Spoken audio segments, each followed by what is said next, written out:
Before you watch Paradise Season 2, here's everything that happened inside the bunker. Agent Xavier Collins starts his day with his usual discipline and morning run before heading to the residence of President Bradford, where he serves as lead Secret Service agent. Routine collapses instantly when he finds Bradford dead on the floor. The president's safe has been emptied. Security footage froze for hours after Collins' last visit the night before, and nothing about the scene feels natural. Suspicion circles Agent Nicole Robinson, who had been secretly involved with Bradford, but Collins keeps his focus sharp. He orders Billy Pace to secure the perimeter and instructs Jane Driscoll to formally report the death. As the investigation begins, flashbacks reveal how deeply intertwined Collins and Bradford were. Bradford personally recruited him, and Collins once took a bullet to save the president's life. After Collins recovered, Bradford trusted him with the truth: the construction of a massive underground city in Colorado, designed to preserve civilization from an extinction-level catastrophe. The night before Bradford's death, however, their relationship had fractured. Collins confronted him in anger over a betrayal still not fully revealed, telling Bradford he would only forgive him when he sleeps again, and that he would sleep again when Bradford was dead. As the town mourns, a digital sign announces that dawn has been delayed due to scheduled maintenance.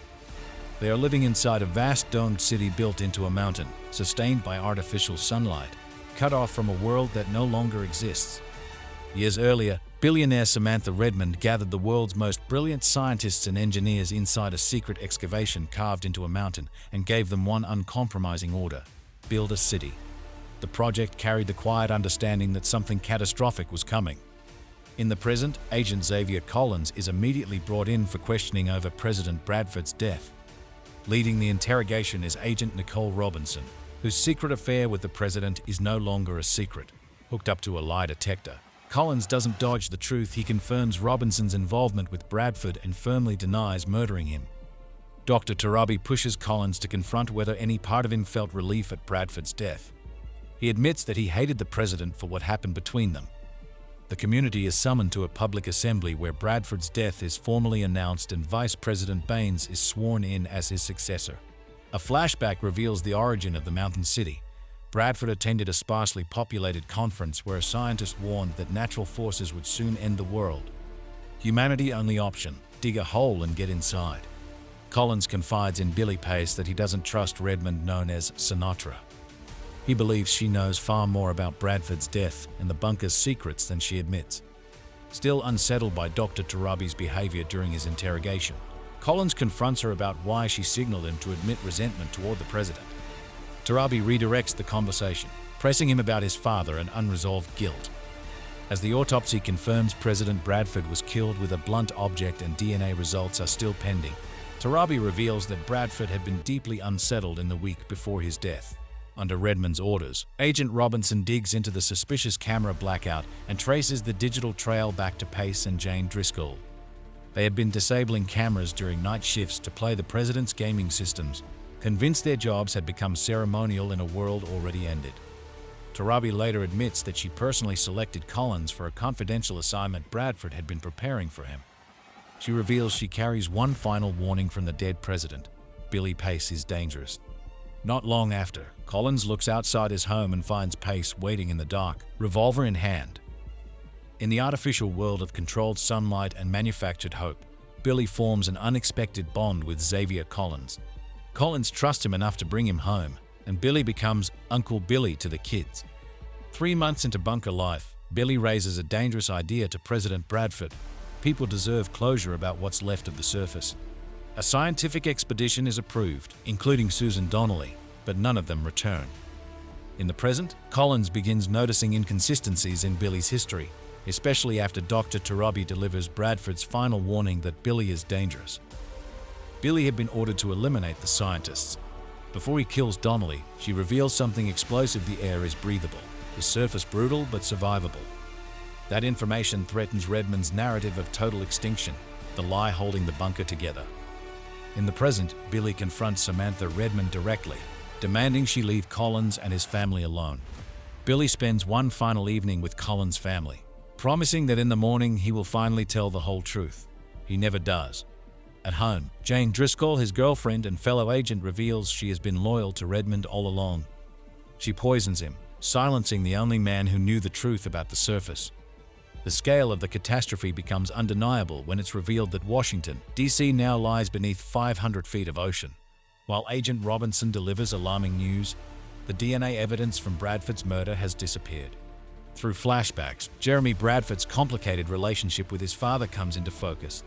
He once resented Cal for allowing only billionaires and elites into the bunker. Yet at the funeral he delivers a composed, diplomatic speech that conceals years of anger. Before his death, Cal had begun uncovering dangerous truths, reviewing classified files about Antarctic deglaciation and the supervolcanic eruption that triggered global chaos. He discovers restricted records tied to the failed surface expedition. Using his father's biometric override, he learns the horrifying reality. Billy Pace was ordered to eliminate the scientists who discovered the surface was survivable.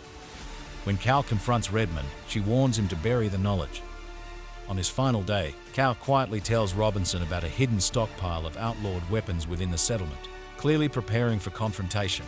After the funeral, Collins and Driscoll discover Billy Pace dead. Driscoll performs her grief convincingly, though the truth is that she poisoned him. But Presley secretly looks at the president's tablet, which she's hidden under her mattress. She knows more than Collins realizes. A coded message appears across the artificial night sky of the dome, glowing in red letters for everyone to see. They're lying to you.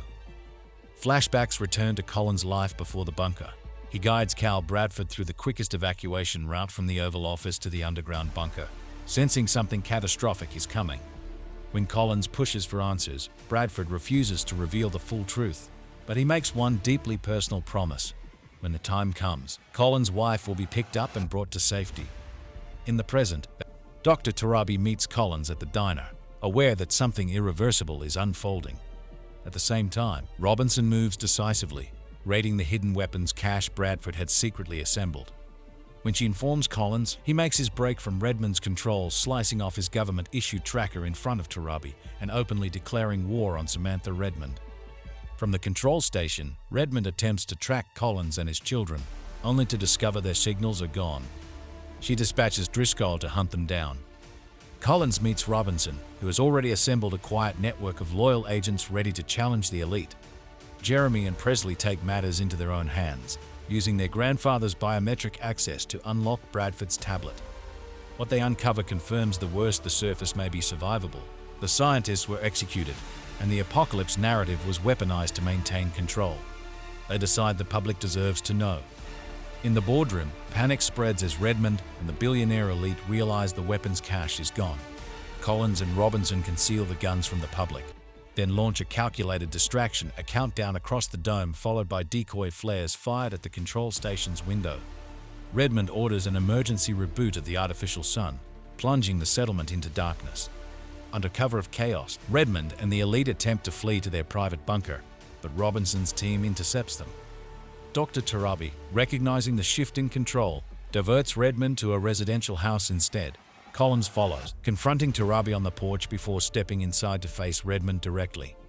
She admits she ordered Billy Pace's death to silence the truth. Then she delivers the revelation that changes everything. Collins' wife is alive.